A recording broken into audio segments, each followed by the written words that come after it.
Bonjour à tous, je suis ravi pour cette nouvelle saison dédiée au CIO Office, un peu ces hommes et femmes de l'ombre, ou pas trop, mais dans tous les cas, ils ont un taf assez important et on a pensé que c'était super intéressant de faire une saison dédiée. Et on a aujourd'hui la chance d'avoir Bertrand Cacheux, un Bertrand avec D, ce sera le vrai Bertrand de cet épisode. Moi, je serai le Sandé de l'épisode. Bertrand a une expérience assez dingue, on va en parler bien sûr, mais il a connu le début d'une DSI et sa fin, puisque la société a été créée avec lui. Enfin, dans tous les cas, il était là au début, il est là à la fin, donc il y a quand même un parcours assez incroyable, parce qu'on n'est pas nombreux à avoir vu le cycle complet d'une entreprise. Et du coup, on va voir un petit peu qu'est-ce que ça change dans ce métier-là et les différentes phases. Avant d'aller poser plein de questions, est-ce que Bertrand, tu peux te présenter qui tu es, quel âge as-tu, c'est quoi ton expérience en 2 minutes, comme ça au moins les gens comprennent un peu mieux qui tu es. Alors, je suis Bertrand, donc avec un D, hein, Bertrand Cacheux. Je suis responsable du CI Office, au sein d'Orange Bank, hein, qui, comme tu l'as dit, ne va plus exister, dans quelques semaines. Ça fait donc j'ai 52 ans, ça fait 8 ans, que j'ai intégré Orange Bank. J'ai fait une grande partie de ma carrière dans le périmètre de l'IT et plutôt dans le contexte assurance et banque. Voilà, et j'ai tout connu, dans ces 8 années qui ont été assez intenses, hein, donc du lancement de l'offre sur la France, en 2017, avec, des nécessaires transformations, donc à la fois sur la partie mise en place ou développement, de l'agilité, quelques changements techniques, hein, qui ont aussi permis, d'accroître, notre agilité, à délivrer de la valeur côté IT. Des recherches aussi de convergence, hein, puisqu'on avait, un programme de convergence vers une de nos succursales, pour essayer là encore d'augmenter un petit peu la valeur délivrée et de réduire un peu les coûts, jusqu'à la décision effectivement du groupe Orange de stopper cette activité, pour des raisons stratégiques, hein.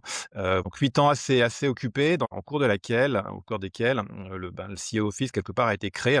Il n'y avait pas d'idée initialement de créer un CIO Office. Ça s'est fait par effet de construction, au gré des transformations qu'on a opérées avec les différents DSI, avec lesquels j'ai travaillé, dans le On se contexte rend d'Orange Bank. compte petit à petit que ça pourrait être cool d'avoir quand même une organisation et penser l'organisation et que ça se fait pas juste sur des coups de mission de consulting par-ci par-là et que ça structure les choses et que c'est plus quelque chose de long terme et continu. Tout à fait. On a connu un démarrage assez, important, puisque l'idée était de monter une banque, digitale ou phigitale, basée sur les boutiques Orange, en 18 mois, avec quelque part une entité bancaire qui préexistait, mais avec une DSI très, très petite, hein, puisque la plupart des éléments étaient gérés et développés par Groupama. Voilà, donc un fort apport d'un intégrateur important du marché qui est venu construire cette offre-là, une pression importante pour livrer ce projet dans un calendrier contraint, donc quelque part avec, je dirais un sentiment d'avoir un budget limité, hein. Le quoi qu'il en coûte, il faut délivrer à tout prix, et l'important, en tout cas pour la direction générale à l'époque, l'important c'était de délivrer rapidement ce projet-là, et très rapidement après, une fois qu'on a délivré ce projet-là, ben, s'en est suivi un certain nombre de transformations, et quelque part, les contraintes budgétaires Ok. sont revenues sur la table, parce que, il fallait entrer dans une recherche de rentabilité. Lancer une banque, on n'est jamais rentable le premier jour, donc il fallait effectivement trouver un point d'équilibre assez Donc rapidement du dans une coup, sur activité. les 18, C'était le deal, en fait. toi, tu arrives, tu es là dans les 18 premiers mois de la construction de la vente. Alors moi je suis arrivé plutôt à la fin des 18 mois, hein. Je suis arrivé en mars, on a lancé Ok. l'offre en novembre. J'étais de l'autre côté, puisque j'étais côté Groupama à l'époque, et donc j'ai accompagné un petit peu les équipes techniques de Groupama dans, l'assistance à la construction, notamment des éléments d'infrastructure pour Orange Bank. Voilà, mais je suis arrivé en mars, je suis arrivé avec des problématiques de budget de l'IT, de budget du programme, que j'ai dû aller présenter à la direction générale quelque part. C'est là où j'ai quand même annoncé pour la première fois de ma carrière une dérive budgétaire de plus de 40 millions d'euros, voilà, mais qui s'est très bien passée. Donc c'était dire l'objectif et l'enjeu, c'était vraiment de délivrer. Il fallait sortir cette offre-là absolument. Voilà, et j'ai eu l'occasion après de rediscuter avec ce directeur général sur le budget, et là, il était un peu moins conciliant, ce Ouais, qui peut bah, se comprendre. On était sorti, on avait lancé l'offre, maintenant il fallait rentrer dans un rythme de bah, tu croisière. passes tu dis beaucoup de choses et c'est super intéressant. Donc juste dans les 18 premiers mois, quand vous dites, vous voulez construire un produit, une offre et que coûte, en gros, parce que c'est un peu ça, il faut sortir, il faut aller sur le marché, il faut préempter, enfin, dans tous les cas, l'enjeu, c'est, préempter une part de marché, voilà, ne pas se laisser dépasser par tout le monde qui lance et cetera. Donc, il y a une forme qui n'est pas définie, mais il y a une forme de budget illimité. Dans tous les cas, le budget n'est pas le point crucial, voilà, le Le plus plus important, important. même si forcément c'est toujours rattrapé par la patrouille. Hem, Tu parles d'un intégrateur. Heu, mon objectif, c'est pas de Oui. savoir qui, comment, machin. Ce que je veux comprendre, c'est donc quand tu crées une offre, donc toi, tu es CIO Office, la DSI, vous êtes qui? Combien d'internes? Est-ce que c'est des internes qui travaillaient déjà ensemble chez Orange et qui sont sortis? Est-ce qu'il y a une forme déjà d'équipe préexistante, qui se connaît bien, qui sait bosser? Ou est-ce que c'est, plein d'individualités qu'on met ensemble parce qu'ils sont intéressés par le projet, mais qui ne savent pas travailler ensemble? Et ensuite après sur la partie, externe, donc le fameux intégrateur, en fait, ça représente combien de gens? C'est fois 2 par rapport à vous? C'est fois 10? C'est quoi les notions un peu? Parce que c'est ça, Ouais, ça tout change à fait. quand même pas mal les règles du jeu à la fin. Alors, ouais, peut-être pour commencer, donc sur la préexistence de l'équipe, oui, enfin, il y a une équipe qui préexiste, hein, puisque quelque part le core banking, était déjà existant, puisque c'était la banque de Groupama qui était rachetée par Orange. En tout cas, Orange est rentré à l'actionnariat. Cette équipe IT, c'était à peu près, 60-70 personnes, mais plutôt dans un rôle de maîtrise d'ouvrage, puisqu'en fait tout était délégué en termes de développement, en termes de production, tout était délégué à Groupama. Pour conduire cette transformation et la création de cette offre bancaire, Orange, hein, qui a impliqué, la mise en place de pas mal de fintech, pas mal de développement plutôt sur la partie expérience client. Il y a eu le recours à un intégrateur, un intégrateur de technique sur la place, qui est venu quelque part inflater les équipes à peu près, fois 200 à 300.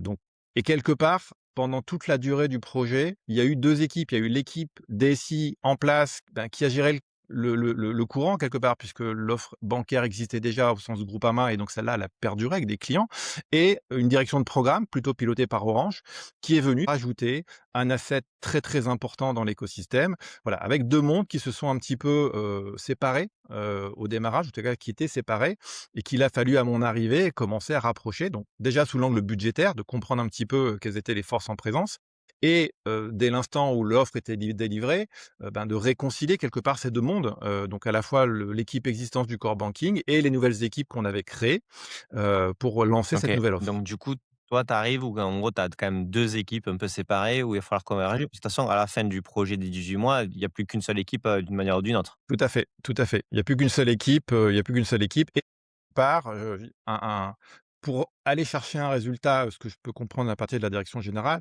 un engagement forfaitaire de cet intégrateur technique à délivrer un contenu, dans un laps de temps, sachant que la pression fait qu'à un moment donné, ben, il faut bien rogner sur quelque chose et souvent on rogne sur le contenu, donc on n'a pas forcément récupéré 100 de ce C'est-à-dire qu'on qu'au de ce final, qu'on c'était de au ce qu'on avait. forfait, du coup, la qualité du produit final à la fin des 18 mois était pas forcément, la plus optimale, c'est ça? Il faut arbitrer à un moment donné, voilà. Pour arbitrer sur une date Bien de sûr, lancement, mécaniquement, bah, il y a des fonctionnalités qu'on délivre plus tard. On n'est pas forcément dans ouais. une logique de MVP, mais on y est contraint à un moment donné. Il faut sortir sur le marché et donc on renonce à quelques éléments Et par du coup, rapport à toi, l'offre ton rôle à ce initiale. moment-là, dans en gros, déjà plusieurs choses, hein. Souvent, tout le monde te parle d'une problématique budgétaire pour arriver à tes fins, tu vois? Enfin, je veux dire tous les DSI du monde, ils peuvent tout faire ça s'ils ont du budget. Factuellement parlant, toi, tu as eu budget enfin toi, vous avez été dans une phase où il y a eu du budget quasi illimité. Est-ce qu'avec le recul, tu Oui, considères que je veux pas être pas provocateur, mais est-ce que c'est pas aussi une des raisons qui font qu'on gaspille hein, et slash, qu'on fait bien pas les sûr. bonnes choses? Il y a 2 éléments quelque part quand on a le sentiment d'avoir un budget limité, parce que ça n'est jamais qu'un sentiment, hein, et c'est pas une réalité. C'est qu'effectivement, il y a pas de priorité, tout est au même niveau de priorité puisqu'il y a pas de problématique de choix, puisqu'on pense avoir l'argent qu'on veut. Ça, c'est le premier point et le 2e point, c'est comme on pense qu'on peut tout faire, ben, on a tendance à, pas forcément recruter, mais à sourcer des bras supplémentaires, hein, puisque le gros du budget de l'IT ou des budgets de l'IT, c'est quand même la partie RH. Voilà et donc on a tendance à ramener du monde pour développer plus et on oublie souvent que c'est pas en déstabilisant une équipe, en rajoutant des gens en plus qu'on va développer plus. En règle générale, il y a une courbe d'apprentissage qui fait que quand on rajoute des gens, eh ben, on dégrade la performance de l'équipe. Donc on a tendance à rajouter des wagons de personnes, mais qui au final ne permettent pas d'aller développer beaucoup plus que ce qui était prévu.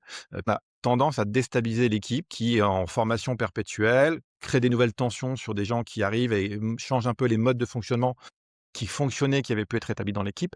Voilà, donc ça c'est le point un petit peu, c'est la fausse bonne idée, voilà, sachant que je le rappelle, c'était pas important pendant un laps de temps, mais c'est de redevenu très important, très rapidement.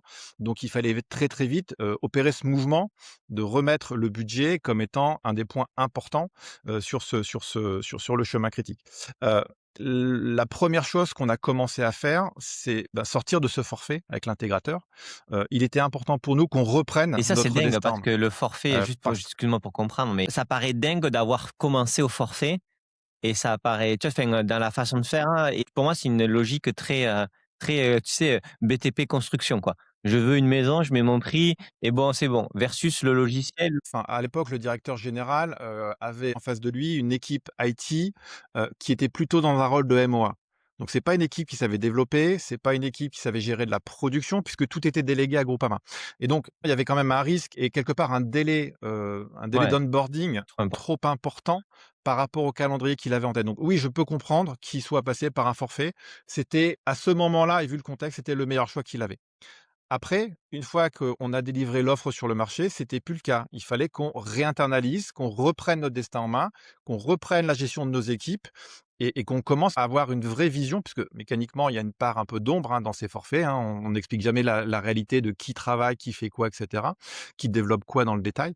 Donc on avait besoin, nous, de reprendre en main les équipes, de se les réapproprier en choisissant les sourcings, en choisissant les entreprises, en recrutant également. On est passé de 60, alors on n'a pas forcément, mis en place une IT, très, très importante puisqu'on a dû passer de 60-70 personnes à 90 personnes et on a toujours conservé un volant d'externe, alors au plus fort, je dirais, de notre activité qui représentait à peu près 2 fois nos 2 fois nos internes. C'est un Donc on a ratio toujours ça beaucoup doit être un ratio travaillé standard au avec final des après sachants qu'on voit dans externes. notre DSI. Oui. On avait besoin, voilà, d'aller chercher des expertises très particulières et puis on a fait quelques transformations techniques qui nous ont aussi amenés à, changer de besoin en termes de profil dans le temps et donc il était plus simple de le faire avec des D'accord. collaborateurs externes qu'avec des salariés, en Est-ce que termes tu d'acquisition. considères que ce moment de illimité, argent et cetera, a créé des travers irrécupérables culturellement dans l'équipe DSI interne et ou chez les métiers, avec qui vous bossiez? Quand tu as connu ça, est-ce que tu peux vraiment, heu, en sortir, indemne? Chez les métiers, mécaniquement, oui, ça a créé ce sentiment qu'il y a pas de raison qu'on puisse pas avoir tout de suite. Donc ça a créé quelques travers. D'un point de vue de l'IT, ça a plutôt créé un sentiment ou en tout cas une nécessité de bien revoir nos architectures pour vérifier qu'en termes je dirais, d'expérience, de résilience, on était bien conforme et ça nous a quand même on a quand même identifié et découvert qu'à, je dirais, choisir des solutions assez rapidement, c'était pas forcément les meilleures solutions et que ça dégradait l'expérience client. Donc on a assez rapidement mis sur la table un certain nombre de choix qui avaient été opérés, sur lesquels on a fait retour arrière parce qu'il y avait un vrai impact, hein, sur l'expérience client, notamment sur les délais de réponse, de notre application mobile. Voilà et donc très rapidement, on a commencé à lancer des travaux techniques. L'agilité quelque part, bah, elle existait au sein de l'intégrateur. En tout cas, l'intégrateur nous disait qu'il travaillait en mode agile. L'entreprise, elle était pas du tout agile, et donc on a aussi très rapidement lancé, des programmes d'agilité et après, parce qu'on savait pas quoi faire de plus, on a aussi lancé quelques projets, techniques parce que simplement, là encore, c'était des sujets qui étaient, des freins à l'agilité. On savait pas forcément mettre en prod très rapidement, ça nous coûtait un bras et donc c'est là où on a lancé un certain nombre de projets techniques qui nous ont permis aussi d'accompagner cette agilité, et d'amorcer quelque part, une, un changement de paradigme vis-à-vis de l'IT où effectivement on a été plus vus comme étant des gens qui apportaient de la valeur, qui accompagnaient le business, qu'effectivement, un budget faramineux, pour Est-ce que lancer tu quelque penses chose. alors je sais peut-être ça sort tu vois, de l'histoire Orange Bank et cetera. Mais est-ce que, tu vois, à la place d'aller chercher un intégrateur au forfait, ça aurait pu être possible de racheter une boîte d'un fintech qui a pas encore explosé, que c'est pas de 10-20 collaborateurs et de créer un espèce d'incentive fort en disant: «Ben, on vous rachète, vous êtes bien, mais vous pourrez être beaucoup mieux si vous arrivez à sortir en 24 mois, en 18 mois, ce type de MVP». Comme là, tu as une équipe, hyper efficace, hein, potentiellement, tu vois, dans le delivery, un niveau assez extrême au final. Est-ce que tu penses que maintenant, ou dans la culture de ce que tu as vu après, ça pourrait être mis sur la table ou non parce que culturellement, ça aurait jamais pu le faire? Alors c'était l'époque où on voyait Ouais, arriver Revolut, on voyait arriver N26. ils sont bien là maintenant. Ils sont bien Je pense qu'à présents. l'époque, les voilà, Oui, oui, tout à fait. Alors à l'époque, les offres des fintech étaient pas aussi riches que ça. Pour moi, on avait des fintech un peu ciblés, un peu spécialisés sur ce marché-là, avec lesquels on a travaillé. Ce qui, je pense, était pas forcément on serait parti de zéro. Oui, je pense que ça aurait pu être une autre OK, alternative. Là, on avait déjà un core banking existant, on avait déjà une clientèle OK, qu'il fallait servir, on avait quand même et puis, je dirais une offre qui n'était pas gratuite quelque part pour ces clients-là, puisque c'était les clients de Groupama. Voilà, et donc ceux-là, il fallait pas les perdre puisque c'est quand même ce qui générait, notamment avant le lancement, le seul OK. PNB de l'entreprise. Donc il fallait pas qu'on les perde. Donc je pense que c'est ce qui a freiné, De logique. au fait de lancer plutôt de s'adosser les services d'une entité externe OK, plutôt que faire le c'est forfait. clair. Ah, très bien. Donc il y avait un historique et du coup, forcément, on peut pas non plus, faire table rase même si, parce que Oui. OK. Quand, quand, donc là, il y a cette période-là, toi, tu commences à regarder que, bah, là, de toute façon, ça fait faut arrêter la fin, c'est la fin de la fête un peu d'une manière ou d'une autre, hein. C'est quoi comment ça se passe un peu la fin des 18 mois? Toi, ton rôle en fait, c'est quoi là-dedans? C'est parce que c'est est-ce que c'est le DSI? C'est toi? Comment on amène comment ça se passe en fait? La fin du contrat à l'intégrateur, la volonté de réinternaliser, le dépassement qui est massif, le fait que vous voyez que vous allez dans le mur, de toute façon si on continue comme ça, enfin qu'il y a des changements un peu majeurs qui doivent être faits. Comment ça se goupille? En fait, ouais, pardon, on est vite Ouais, rattrapé. bien sûr. Pardon. On est assez vite rattrapé par, les exigences de recherche de résultats ou en tout cas, de ramener le point de rentabilité ou le point d'équilibre le plus tôt possible dans le calendrier. Sorama a mis des années avant d'être au moins à l'équilibre et d'être rentable. Alors on était dans ce système-là, Orange le savait, il y a eu une pression constante de la part d'Orange et de la part de notre direction générale pour retrouver un point d'équilibre. Donc retrouver un point d'équilibre veut dire plusieurs choses, veut dire, continuer à développer de nouvelles offres puisqu'on a démarré avec une offre gratuite et globalement un compte bancaire, un peu d'épargne, mais il fallait trouver d'autres offres, notamment autour du crédit, pour maximiser les revenus et forcément une réduction, du budget de l'IT avec 2 composantes. La première composante sur ces coûts de run, donc c'est ce qui nous a amené notamment à revoir les différents contrats qui ont pu être passés avec, notre éditeur de CRM, notre solution d'IA pour essayer d'optimiser un petit peu les coûts et de travailler sur notre capacité de delivery, donc à la fois à réduire les coûts associés à la partie mise en production et rentrer, je dirais dans une gestion de la demande pour s'assurer qu'on priorise bien les bonnes demandes d'un point de vue business et qu'on évite à chaque fois de rajouter du monde dans les équipes et donc de commencer à travailler sur, quelque part une bande passante IT, assez figée et ça, c'est un travail de concert, avec le DSI basé sur, cette contrainte budgétaire et sur un premier plan de transformation qu'on a mis en place en 2018, hein, donc quelques mois après le lancement. Voilà, vis-à-vis de la direction générale, expliquer tous ces chantiers que l'on devait lancer, pour aller chercher de l'optimisation, de la résilience et de la stabilité budgétaire dans le temps, en essayant de faire cette transformation, d'apporter, plus de valeur, sur les différents systèmes. Avec cette contrainte que, le métier était pas forcément prêt à ce moment-là à renoncer à tout ce qui n'avait pas pu être délivré, avant le lancement. Ou beaucoup de tensions avec le métier à l'époque, pour expliquer qu'on ne peut pas tout délivrer tout de suite, qu'il faut choisir, qu'il faut travailler sur ses combats et qu'un des premiers, points importants, c'est de rentrer dans l'agilité. Assez vite en 2018, je dirais même fin 2018, on a lancé un premier PI planning, ce qui n'avait jamais été fait jusque-là et on l'a fait un peu en mode contraint. On s'est dit: «On lance un PI planning en De toute façon, septembre et on à un est moment donné, parti il en faut voilà» avoir une et date donc de on a lancement vraiment avec pour, les se métiers forcer à dire faut dire, on peut jamais être prêt à 100%, il faut se lancer à un moment donné. Voilà et donc on a lancé ce premier PI planning, qui a, permis voilà que les gens se parlent, que les métiers comprennent un petit peu, les contraintes des développeurs, que les développeurs comprennent un peu les enjeux business derrière et qu'on ait une priorisation, par la direction générale, en fin de séance de PI planning quand il y avait des besoins qui étaient compliqués, qu'on ne pouvait pas délivrer dans le bon timing.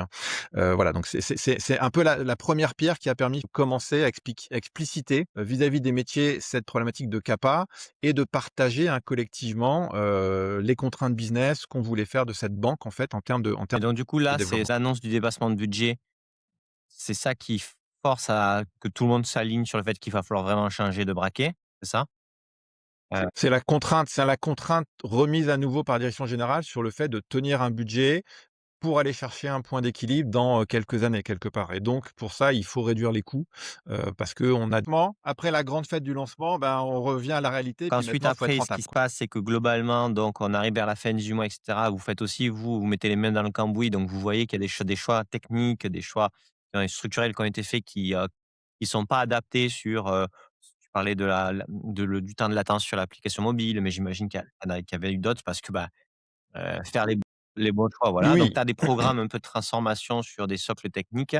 Donc ça, c'est ce que tu fais, c'est des roadmaps, plus techniques, hein. Et après en Mmh. face de ça, tu as les roadmaps Oui, métiers où globalement, comme ils se sont, habitués à du, ah oui, oui, oui, oui, oui, oui, oui, oui, oui. Eux, ils ont pas de roadmap, ils ont une liste de P0 qui est égale à 1000 P0 et donc du coup, tout est en P0 tout est en et donc P0. du coup, là, ce que vous faites, c'est vous allez forcer donc il y a cette, discussion sur la partie budgétaire, dire maintenant il y a une contrainte, cette contrainte budget, elle fait une contrainte de temps homme disponible, sur et donc du coup, là, tu proposes au métier de dire: «Alignons-nous sur les 3 prochains mois, on fera le maximum, mais au moins alignons-nous sur». Et là, Tout à fait. j'aimerais bien savoir, humainement parlant, quand tu fais ce premier PI planning avec les métiers, est-ce que tu le fais avec tous les métiers? Est-ce que vous le faites que sur l'IT, sur les projets IT? Enfin, en gros, est-ce que vous dites: «Ah, déjà, on va ranger un peu notre chambre à l'IT parce que déjà, on n'est pas très clean sur nos propres programmes de transformation». Comment tu le phases ça? Dans le programme de transformation, je dirais en parallèle de la partie, agilité et de PI planning, on a surtout commencé par, mieux gérer les demandes des métiers. Puisque en fait, on avait un existant ou des pratiques, hein, où, différentes directions métiers allaient voir directement les équipes pour exprimer leurs besoins. Sachant que les besoins parfois, c'est: «Je veux un truc qui marche», hein, c'est juste ça, un besoin pour le métier parfois. Voilà et donc on a surtout commencé par structurer au travers d'un process et forcément un peu d'outillage, mais beaucoup par un process, une mise en place d'une formation des demandes. On a, défini les rôles, hein, c'est-à-dire que c'est bien au métier de définir, ce qu'il a besoin, de définir aussi une notion de valeur. Alors c'est compliqué, hein, pour tout le monde, hein, pas que pour les métiers, mais de trouver des une notion de valeur derrière quelque chose qu'on te demande. Ça nécessite un petit effort, mais c'est intéressant de le faire et d'y parvenir. Donc c'est quoi la valeur de ce que je demande derrière? Et le rôle de l'IT, hein, c'est d'instruire et de proposer une solution technique. Parce que des fois, on a aussi des métiers qui proposent des solutions, hein, ça peut arriver. Donc l'idée, c'était de bien de rappeler à chacun quels étaient les rôles, de mettre en place une instance qui permet de partager un petit peu où est-ce qu'on en est, qu'est-ce qu'on a valorisé comme demande, qu'est-ce qu'on a chiffré comme demande et quelque part ce qui est prêt à passer pour le PI planning. Et c'est pendant le PI planning qu'effectivement, bah, les arbitrages arrivent en fonction, bah, du premier arbitrage que chacune des directions métiers fait sur son Mmh. propre périmètre et on traite en PI planning, ben, les sujets un peu transverses qui viennent impacter différents métiers, différentes équipes. Et on a commencé donc à la fois, bien évidemment sur ce PI par des éléments techniques, mais surtout par des OK, éléments mais du business. coup, Donc on avait tous les ton métiers premier PI avec nous planning, dans ces vous n'avez opérations pas de fait PI de planning. PI planning IT centré sur l'IT pour, les équipes, vous l'avez fait directement avec les métiers? OK et Tout à fait. Et globalement, il s'est bien passé. Bah, c'est un peu une nouveauté pour tout le monde aussi. J on avait à l'époque la chance d'avoir je dirais le 2e DSI, qui avait déjà eu largement le temps, et l'expérience de faire, pas mal de PI planning. Donc voilà, donc ça nous a bien servi. On avait entre-temps, monté une équipe de transformation agile au sein de l'IT. Donc voilà, donc il y a eu pas mal de communication, pas mal de préparation et c'était un événement assez intéressant qui a permis, je pense, de montrer un petit peu que les gens se parlent et d'afficher des choses de manière OK. assez transparente, ce qui n'était pas encore fait pour l'instant. Mais voilà, il y a des choses qui ont été extériorisées pendant ces moments-là. Il y a forcément eu des tensions, forcément eu des frustrations sur des demandes qui ont été refusées ou décalées.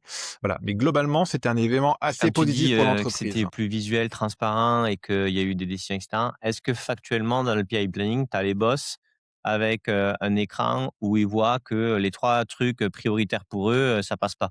Est-ce que ça, on y arrive et est-ce que ça, c'est la gueule de bois pendant le PI planning ou globalement c'est géré avant, après, je sais pas? Alors je dirais la chance peut-être qu'on a eue dans cette entreprise qui était Orange Bank, c'est, d'avoir une strate, comment dire? Assez à plat. Il était assez facile d'aller parler avec le directeur général et donc il était assez facile de l'avoir en PI planning.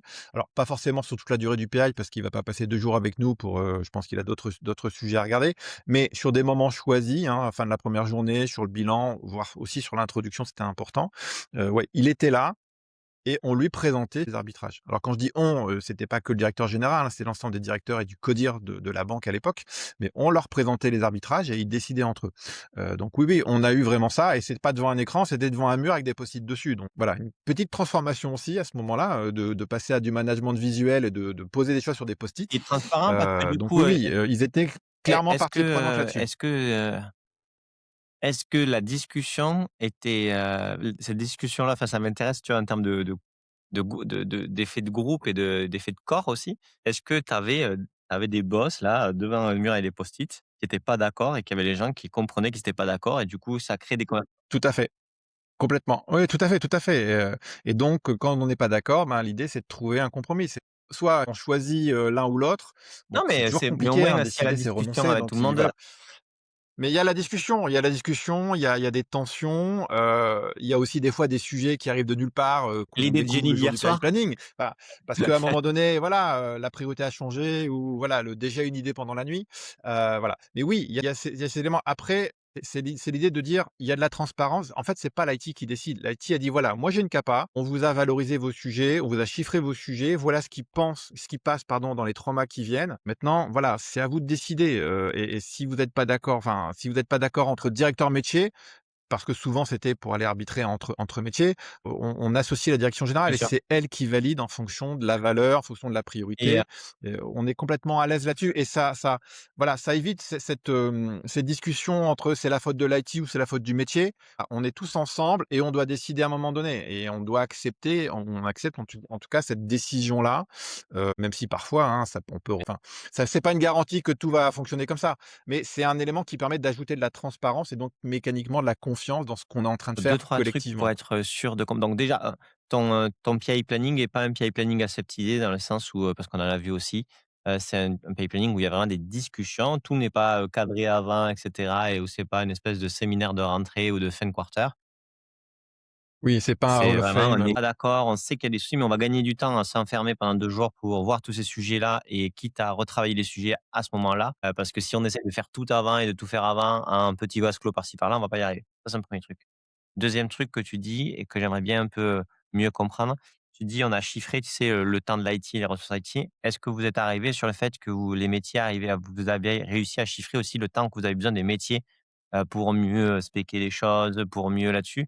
Ou est-ce que c'est pas un truc qui a été fait initialement? Parce que souvent, c'est un des points chauds aussi, c'est que tu as besoin d'eux pour comprendre un flux, pour comprendre une bonne expérience, pour avoir leur feedback terrain et ça, bah, tu un peu en difficulté toi pour mettre des chiffres et en même temps, eux, ils l'ont pas encore fait donc c'est un peu le sapin qui se prend la queue. Comment vous êtes appréhendé ce problématique-là? Ça a toujours été un point de vigilance, hein, sur le besoin de disposer donc à la fois des métiers sur la partie spécification, mais aussi sur la partie test et la partie suivi, ou la partie recette.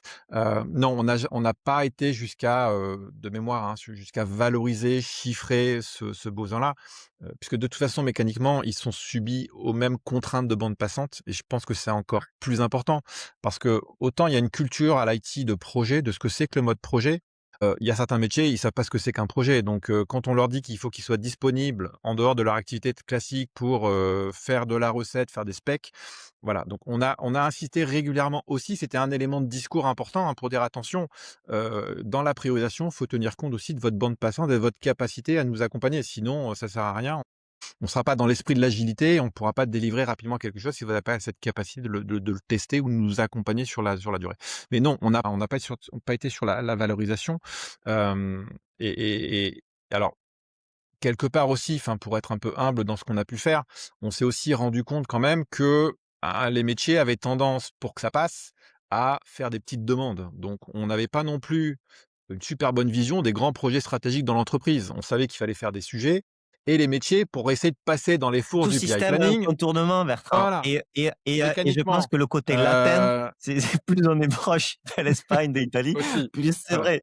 Et donc on s'est retrouvé avec, pléthore de petites demandes sans forcément comprendre exactement à quoi elles servaient.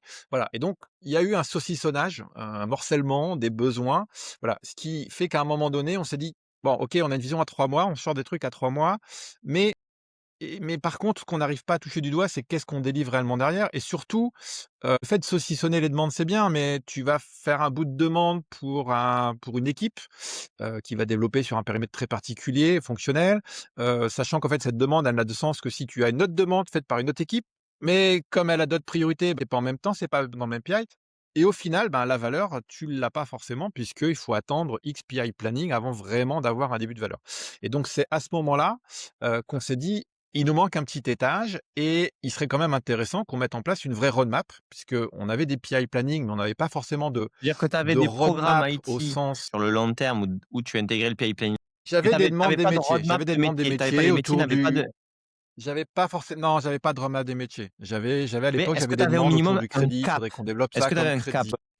Oui, j'avais un cap, mais qui est très, très qualitatif, pas très quantitatif. On n'avait pas forcément de projet. On savait qu'il fallait développer. Il y en avait certainement eu côté planification stratégique et côté contrôle de gestion, mais on l'a partagé pas assez avec tout le monde au sein de l'entreprise. Certainement, chacun des métiers avait ses propres objectifs, mais on les partageait pas. Et donc, on s'est dit, voilà, il faut qu'on arrive à redécliner cette stratégie en projet pour l'entreprise sur lesquels on doit pouvoir le valider, suivre, partager le lancement, l'arrêt, l'accélération des différents projets qui concourent et qui doivent concourir à une valeur. Donc c'est à ce moment-là qu'on est remonté d'un cran, qu'on a mis en place quelque part, voilà, et qui nous a permis aussi de mieux comprendre ce qui devait passer en termes de priorité dans les PI planning suivants et aussi de tenir compte des dérives qu'on pouvait avoir, hein, puisque entre ce qu'on planifie dans un PI planning et ce qui arrive en réellement, on peut avoir quelques dérives. Et donc de rentrer dans une gestion de portefeuille projet, de pilotage de roadmap à 18 mois et donc d'avoir aussi des éléments de communication beaucoup plus pertinents pour tous les collaborateurs sur: «OK, on fait ça aujourd'hui parce que ça sert tel programme qui doit apporter tel élément, de valeur pour l'entreprise» et c'est notamment à ce moment-là aussi qu'on a choisi de faire un virage important. C'est qu'on est passé de quelque part d'une offre gratuite, on cherchait à faire de la quantité et on est passé sur une offre, à valeur et donc payante pour nos clients, mais avec un vrai virage valeur. On voulait apporter de la valeur avec des services de qualité et cetera. Donc on sortait d'une recherche de beaucoup, beaucoup de clients pour essayer d'amener de la valeur différenciante à nos différents clients, offre payante. Et donc c'était important de bien partager la valeur, au niveau de l'ensemble des Moi, je projets vois, il y qu'on a un était en truc train là de qui conduire. m'interpelle, c'est bon, déjà, je vois souvent ce côté-là où en gros, on va d'abord faire le PI planning parce qu'il y a d'abord une problème de capacitaire et donc du coup, déjà, on va essayer de régler là-dessus et quand on commence à la régler, on se rend compte qu'il y a des incohérences dans ce qu'on nous propose de faire, dans tous les cas, que dans un quarter, il y a des choses qui sont un peu bizarres et qu'on comprend qu'on va pas au bout du truc. Ça, c'est une chose. Par contre, hein, le fait d'aller voir les métiers en leur disant: «Mais en fait, on n'a pas de vision projet. Déjà, c'est quoi vos projets que vous voulez faire et dans quel cadre on fait le PI?» Là, tu sors d'un cadre CIO Office parce que du coup, c'est plutôt, tu vois, des fois, des discussions de chief of staff, du DG. Il va voir la direction métier en disant, «Le DG, a besoin de comprendre votre roadmap, précisément là-dessus» et du coup, est-ce que toi, tu as senti qu'il y avait, une zone de flottement sur le rôle de CIO Office, sur, aller voir à tel métier qui a manqué d'un cadre, plus global? Ou est-ce que ça n'a pas été un sujet parce que ça a été une enfin, je sais pas moi, culturellement, ça s'est bien passé et cetera? On a enfin, je dirais, labellisé CI Office à l'époque, mais surtout on avait, monté ce qu'on a appelé une agence de la transformation, notamment très Dans l'IT? orientée agile, qui OK. au sein de l'IT, mais dont la vocation était, d'aller chercher, de l'agilité à tous les niveaux, au niveau de l'entreprise. Voilà, donc ça s'est passé, hein, par des accompagnements de différentes directions sur ce qu'était le management visuel pour, voilà, notamment aux achats par exemple, aider les équipes, voilà, à adopter des principes d'agilité, de rituels, de management visuel, de travailler aussi, sur le rôle du PO, hein, puisque les PO étaient dans les différents métiers et donc là aussi de comprendre c'est quoi le rôle du PO, by the book versus comment on le faisait, c'était important. Voilà, donc mécaniquement ça s'est fait. La direction générale était assez intéressée justement d'avoir cette notion d'agilité à l'échelle, d'agilité au niveau de Mmh. l'entreprise. On a fait quelques expériences, alors on n'a pas été au bout, sur, la mise en place de tribus, hein, où on cherchait aussi quelques modèles autour de ça, qu'on n'a jamais mis en place. Voilà, le rôle du PO nous a pas mal occupés et je pense qu'on a jamais réussi à le résoudre, hein, sur le vrai rôle que devait avoir un PO, by the book versus la manière dont on le faisait. Voilà, mais la direction générale était assez intéressée, hein, par ces principes-là et donc n'a pas opposé de refus et il s'est pas posé de questions de frontières puisque en fait, personne n'occupait ce OK. terrain-là, donc on en a profité pour l'occuper. Voilà et mécaniquement, quand on leur a ramené cette vision-là de décliner leur objectif stratégique en roadmap, en projet, d'essayer de mettre de la valeur. Alors je dis essayer parce que ça reste toujours compliqué, hein, de mettre de la valeur derrière différents projets. Voilà, de mettre ça en place, de les emmener aussi, hein, dans une OBEA, c'était aussi un peu surprenant pour certains ou un peu novateur. Mais voilà, mais de Raconte-nous, c'est venir quoi le du voir coup, rapidement, c'était d'avoir quoi une l'OBA? Comment overview. tu l'as fait? L'OBEA, bah, globalement, on a utilisé un espace, une salle, avec, 3 murs dans lequel on a présenté, l'avancement de notre roadmap, autour de quelques canapés. Donc la direction générale venait s'asseoir dans les canapés. Les différents chefs de projet venaient ou PO venaient directement pitcher l'avancement de leur projet. On parlait de risques avec eux, on parlait d'avancement, on parlait d'arbitrage potentiel. Voilà et donc ça donnait de la visibilité et c'était un espace persistant. C'était pas juste fait pour la direction générale, c'était un espace où tout le monde pouvait venir voir un petit peu, l'avancement des différents projets, de regarder quelques KPI, de voir regarder les risques qu'on avait. Voilà. C'était surtout un élément un peu de stress, hein, puisqu'on demandait aux chefs de projet ou aux PO de pitcher pendant 5 minutes, donc c'était toujours un peu compliqué de pitcher rapidement sur ce qui s'était passé. On faisait ça à peu près une fois par mois. C'était surtout intéressant quand on parlait des risques, parce que parfois on pouvait avoir des risques, un côté non pas directement au sein de la banque, mais côté partenaire, côté Orange aussi. Voilà, donc ça permet d'avoir vraiment un vrai niveau de sponsoring des différents, acteurs de la direction générale pour nous aider à avancer dans ces points qui pouvaient parfois nous bloquer, soit sur des lancements de projets qui impliquaient de nouveaux partenaires sur lesquels on avait un peu mal à avoir du répondant.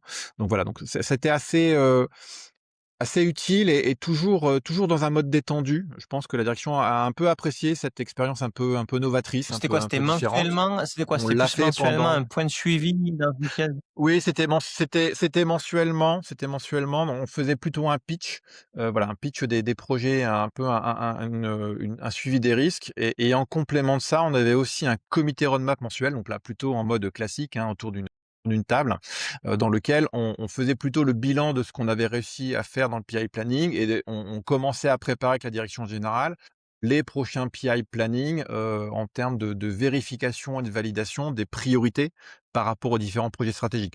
Et c'est là où surgissait parfois un nouveau projet qu'on n'avait pas vu venir jusque-là, qui arrivait dans la roadmap et sur lequel, ben, on devait, travailler avec la direction, des générales et les métiers sur OK, pour lancer ce nouveau projet, qu'est-ce qu'on arrête?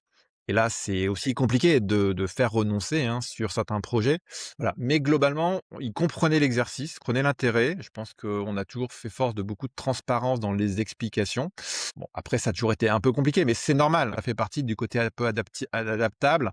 Il faut tenir compte. Voilà, c'est comme quand le DG se réveille la nuit en disant: «Tiens, j'ai une nouvelle idée, je vais lancer ça». Ça peut parfois remettre en cause le PI planning qu'on vient de finir la veille, mais OK, ben, on s'adapte. Donc j'imagine en, 8 ans, vous en faites pas mal de PI planning et là, on arrive sur la fin, décision d'arrêter Orange Bank pour plein de tas de raisons qui sont pas le but du podcast d'aujourd'hui, mais qui font que ça acte.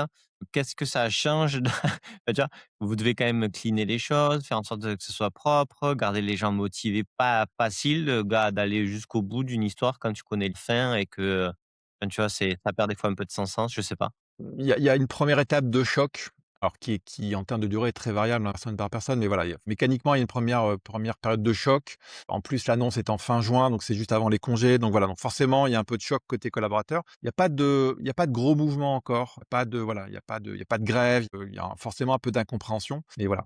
Côté IT, assez rapidement avec le DSI, avant de partir en vacances, on s'est dit: «OK, ça veut dire quoi d'arrêter la banque? Ça veut dire quoi? Ça signifie quoi?»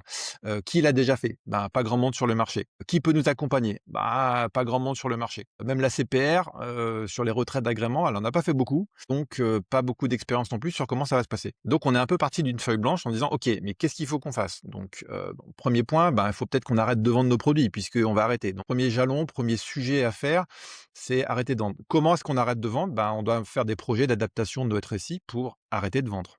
En plus, on vendait, des produits au travers d'Orange. Orange avait pas forcément envie de les arrêter. Ils voulaient continuer de vendre ces produits-là, donc recherche de partenaires côté Orange, discussion avec ce partenaire-là pour assurer une continuité de vente de certains produits, notamment de crédit, qu'on appelle crédit affecté, hein, pour le financement de terminaux mobiles. Voilà, donc on doit aussi attendre dans ce planning-là, le fait qu'Orange soit prêt à avoir trouvé un successeur pour certains produits et relancer quelque chose. Vis-à-vis de nos clients, OK, on monte un projet, de tunnel d'enrôlement qui permet de faciliter vis-à-vis de nos clients, la migration vers une offre Hello bank et on fait à peu près 20 du portefeuille qui a la possibilité et qui le fait d'ailleurs, qui bascule vers Hello bank. Les crédits, qu'est-ce qu'on fait? Ah ben, on va essayer de les vendre. Je pense que c'était la plus grosse vente, on parle de quelque chose à peu près 1,5 milliard de portefeuilles vendus. On vend ça sur le marché. Donc pour vendre ça, ben, il faut qu'on monte une data room, qu'on prépare, le projet de migration. Donc en fait, l'IT a assez vite été, occupé par un certain nombre de projets. Donc ça n'a pas changé grand chose pour l'IT. Plutôt que de faire des projets de construction, on a fait des projets de démolition quelque part. Donc on a développé des choses, Des on a projets de lancé des opérations démolition. de décommissionnement. Des projets de démolition, il fallait qu'on fasse propre. Voilà, sachant que, donc ça, c'est sur la partie extinction de l'activité, bancaire en tant que telle. Mais on reste une banque, on reste soumis à des obligations. Nos clients peuvent nous demander des choses pendant encore de nombreuses années. Nos salariés aussi, hein, peuvent nous demander des choses pendant au moins encore, 50 ans et donc on a aussi lancé et quelque part construit, alors ça peut paraître un peu paradoxal, mais on a créé un nouveau système qui est un système d'information d'archivage, qui lui doit être là pendant de nombreuses années, opéré par des gens qui ne sont pas des banquiers et donc capacité à aller chercher de l'information pour répondre aux besoins des clients qui vont encore arriver dans les dizaines d'années et donc oui, il y a beaucoup d'activités très, très intéressantes, très, très transverses. Et ce qui est aussi assez intéressant, c'est que, pour une fois, j'ai vu des projets délivrés à l'heure. On a beaucoup de mal, hein, même en agilité, il faut pas se leurrer, on a toujours beaucoup de mal à délivrer les projets à l'heure. Ah, franchement, on a construit un planning en juillet 2023, peu ou prou, on l'a exécuté, allez, pas à la journée près, mais on n'était pas loin quand même. Et en fait, on y a réussi, en réfléchissant un petit peu le pourquoi on a réussi effectivement à délivrer pour une fois ces projets IT au bon moment avec les métiers.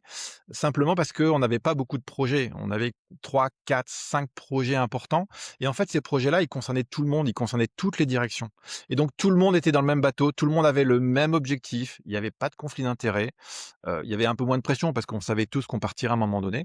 Voilà et donc quand il y a moins de projets et qu'on a vraiment un objectif qui concerne tout le monde dans l'entreprise, on Tu veux arrive à dire délivrer à que l'heure. en dehors du côté, bien sûr, plus tu as de casseroles sur le feu, plus tu peux en griller une, ça OK. Et après, il y a la question de l'alignement très fort vers un objectif commun qui est simple à comprendre. Moi, il y a plein Tout de à fois, je fait, vois ouais, que même sur des petites sociétés, hein, même Ersas, tu, heu, même si tu as un cap très clair, tu as plein d'objectifs secondaires. Qui sont importants en fait, pour les équipes ou pour les individus. Mais en fait, ça crée aussi beaucoup de bruit dans, est-ce qu'on est vraiment tous d'accord que l'objectif principal, c'est celui-là? Et c'est quoi ton delta de renoncement personnel, d'équipe et tout? Là, au moins, c'était clair. c'est aussi lié, je pense, à un effort de communication important puisqu'il fallait aussi, quelque part, rassurer, éclairer tous nos collaborateurs. Donc il y a eu pas mal d'efforts de la direction générale sur la communication autour de ce que signifie cet arrêt. Il fallait purger un petit peu ces sentiments, enfin, quelque part, ce cycle de deuil qu'on subissait tous. Voilà et donc de communiquer sur tous les projets qu'on lançait, et quelque part aller chercher de la fierté dans le fait de conduire, c'était aussi important vis-à-vis de nos collaborateurs. Voilà, de communiquer sur ces éléments-là. C'est un élément important qui a permis, comme tu l'évoquais, voilà, de bien partager l'objectif. L'objectif n'était pas de mourir, hein, quelque part, mais l'objectif était de faire les choses de manière propre en tant que bon professionnel. Ce que globalement on a fait et ce qui, je pense, a été salué, par à peu près tout le monde et surtout par Orange puisque là encore, par rapport au budget qui avait été défini avec nos amis d'Orange sur, la fin de la banque et on a largement Oui, parce que tenu du ce coup, vous budget. avez aussi créé une ligne de revenus. Tout à fait, oui, oui, tout à fait et puis on a optimisé un petit peu, voilà, je parlais tout à l'heure de la zone de risque, hein, sur les pénalités de nos différents contrats. On a optimisé, on a réussi à discuter avec nos partenaires, à optimiser, chercher des axes de négociation, d'accords, donc voilà, on a réussi à optimiser et le fait de tenir le calendrier fait que mécaniquement, on tient le budget. OK. Et du coup, toi, c'est quoi, en mode avec tes 8, 9 années là d'expérience, CIO Office, comment tu synthétiserais le poste aujourd'hui? En gros, si tu devais l'expliquer à une personne qui va se lancer CIO Office ou qui fantasme un peu sur ce que c'est le CIO Office ou pas, hein, d'ailleurs, mais toi, comment tu définirais le job? Comment tu le vendrais? Je pense que le CFIS, il a une vertu quelque part de, gérer l'intra-DSI. Alors, il a forcément aussi, des interactions avec l'extérieur, mais ça devrait être plutôt le précaré du DSI, hein, d'aller, vendre l'IT, d'aller, discuter. Je pense qu'un des DSI m'a tout dit une fois, mais il faut se poser la question de à quelle équipe tu appartiens. Le DSI, il appartient pas à l'IT. Le DSI, son équipe, c'est le COMEX et donc il faut qu'il aille discuter avec les gens du COMEX. Voilà et donc il faut que quelqu'un, entre guillemets, gère un peu les fonctions transverses au sein de l'IT. Voilà, donc il y a forcément un rôle interne à l'IT de rapprocher les différents éléments entre le dev, la prod, l'architecture, la sécurité et de créer un lien entre tout ça, que ce soit d'un point de vue budgétaire, que ce soit avec la partie processus qui est très important. Il y a une dimension aussi contrôle très, très important à la banque, donc c'était aussi un élément sur lequel il fallait chercher. Parce que derrière, ça donne des sujets de performance, ça donne des sujets de gains, de productivité, voilà, qui sont pour moi cette vision transverse de l'IT et valeurs délivrées par l'IT sont des éléments importants au-delà simplement des KPI. Ce que j'ai l'impression, alors je connais pas trop le marché parce que honnêtement pendant 8 ans, moi Bien sûr, ouais. j'étais, focus Orange Bank, donc j'ai pas forcément regardé trop ce qui se passait à l'extérieur. Alors j'ai un peu le sentiment qu'il y a un petit regain ou un intérêt en ce moment sur le CI Office, hein. J'ai forcément commencé à prendre quelques contacts pour la suite de ma Normal. carrière. Il faut que je travaille encore un petit peu. Voilà, j'ai le sentiment pour l'instant que voilà, quand je rencontre quelques cabinets de consultants, de recrutement, qu'il y a, voilà, il y a un petit intérêt pour le CI Office, c'est pas forcément répandu partout. Donc il y a peut-être un enjeu de développement en ce moment autour de ça. Voilà. Après, le fait d'avoir vécu, je dirais du lancement d'une activité jusqu'à sa fin, il y a des choses sur la construction qui sont intéressantes et sur lesquelles j'aimerais encore continuer de travailler. Il y a des éléments de restructuration qui sont très, très intéressants d'aller chercher. Voi c'est un peu l'ensemble qui est intéressant autour de ça et un peu sur ce rôle d'animation d'équipe, IT, parce que pour moi, voilà, le DSI, son job, c'est d'aller, vendre OK. l'IT à On a l'extérieur. fait une étude là, un panorama sur les chiffres 2025 là, sur les CE Office en France et du coup, on va se servir là de des différents épisodes pour release, quelques points et donc du coup, par rapport à ce que tu me dis, je te propose de parler de 2 choses avec toi. C'est la durée de vie, la trajectoire d'un CI Office. La durée moyenne d'un poste de CI Office, c'est 2,8 ans. Il y a que 12 qui dépassent les 5 D'accord. ans. Donc tu fais partie des 12. Il y a un seul et un truc du coup, pour ton next step, 71 des CI Office n'ont qu'un seul poste de CI Office. Il y en a 19 qui en ont plus de 2 postes. Donc tu peux faire partie et il y a uniquement 3 qui, 9 qui ont plus de 3 postes. Donc en gros, c'est quand même, Je peux tenter les 3 postes, du mais coup, ça ça peut être dépend si compliqué. tu veux être des erreurs statistiques, rentrer dans le moule ou pas. On n'ira pas sur la question de l'âge et cetera. Je le réaliserai sur un autre épisode.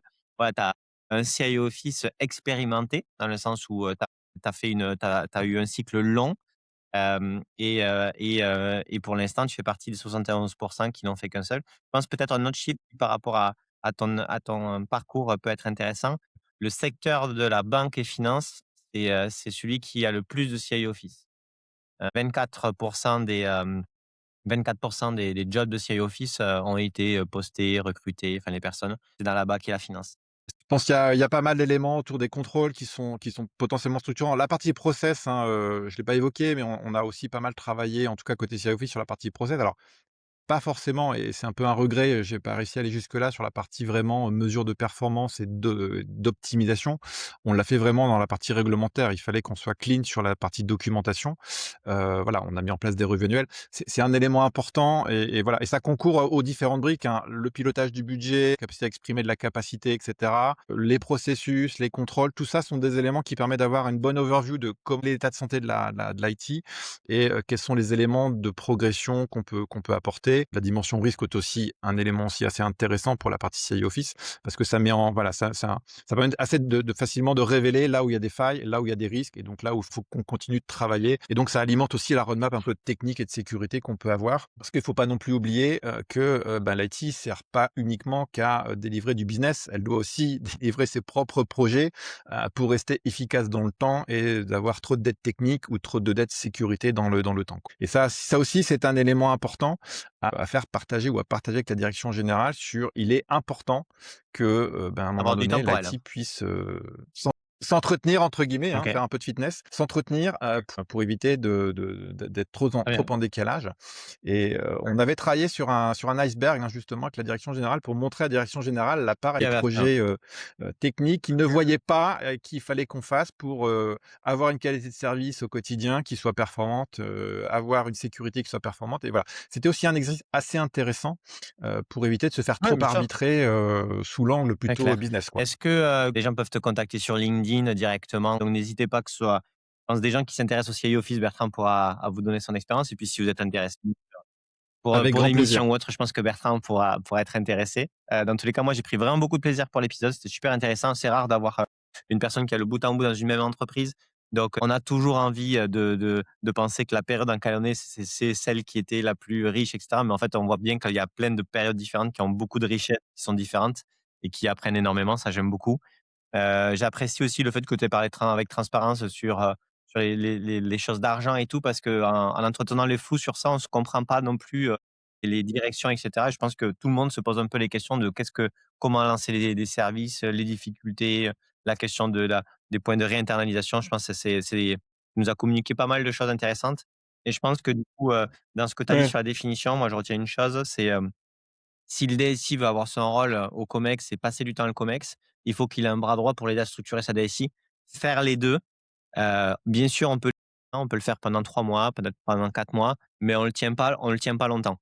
Pas au niveau dans tous les cas de ce que j'entends d'énergie, d'engagement, de précision, d'itération, qui est nécessaire avec les collaborateurs de l'IT et même aux collaborateurs des métiers, c'est-à-dire comment, dans la question des processus et toi, ton regard, il est intéressant là-dessus, c'est de dire: «Beh, fais bien ton job au niveau du COMEX, viens aligner, comprendre les projets des métiers, les décrypter au niveau, stratégique. Sinon nous derrière, même si on met en place des processus, on n'y arrivera pas et vice versa, si tu passes trop de temps avec nous, on va faire des choses peut-être, mais on fera peut-être pas les bonnes choses et les métiers comprendront pas.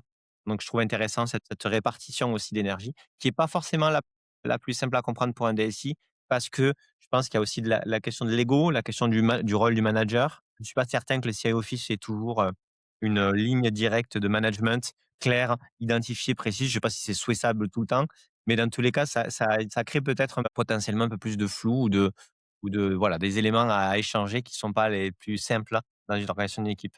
Mon expérience, cette transparence et cette proximité avec le DSI est un élément, en tout cas, important, qui, je pense, a permis, de développer ce CI Office tel qu'on le voulait. Cette capacité de se dire les choses, voilà, c'est un élément important. La transparence, elle est importante vis-à-vis de l'extérieur de la DSI, hein, je l'évoquais, hein, sur, mettre à plat la capa, montrer les choses, faire arbitrer et montrer qu'on n'a pas la main. Budgétairement aussi, on a fait des documents assez riches, on a expliqué tout dans le menu détail, le pourquoi du budget.